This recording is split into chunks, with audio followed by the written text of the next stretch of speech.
The first time the house called my name, I thought it was my sister playing a joke.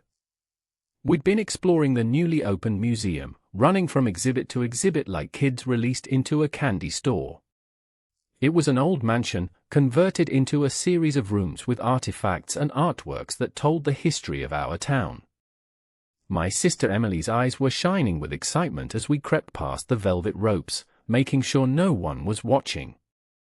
But as we stood in front of a glass case displaying antique dolls, I heard a faint whisper, "Lucy," in the same soft voice our mom used to address me. My heart skipped a beat. My mom had been dead for years. "Emily, did you just?" I trailed off, watching my sister's innocent face as she looked puzzled. She must have genuinely believed she heard it too, but when we asked a passing guard if he'd heard our names being called, he gave us a confused glance and hurried away.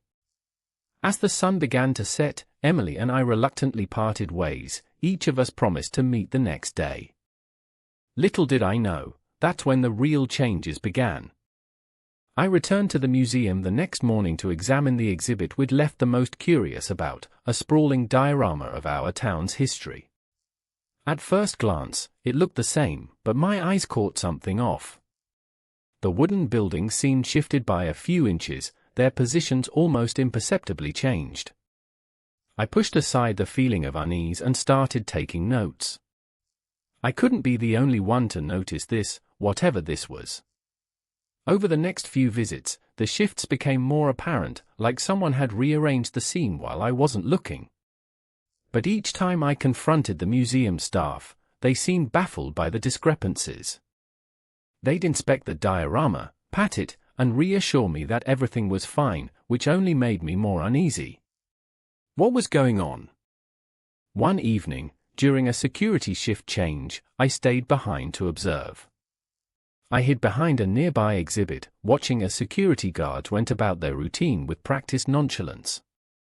As the evening wore on, a peculiar occurrence caught my attention.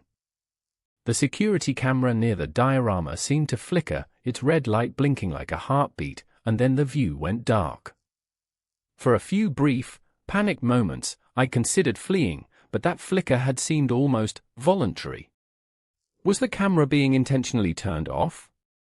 My heart racing now, I slipped out to find another camera nearby and, using a spare phone, quickly jacked it into the same feed I'd seen on the display monitor. The camera flickered back online. Now, there we're in a different, dimly lit room filled with taxidermied animals from our region's hunting history. I felt a strange, creeping feeling as I moved through the darkened space, the camera's faint hum providing the only sound. A few hours later, that evening, the museum emptied out. I watched as the last security guard left, the same guy who'd told me everything seemed fine before, and then the strange occurrences really began. I'd witnessed, and now found evidence of, inexplicable rearrangements of artifacts and objects, sometimes by mere inches, yet they were unmistakable.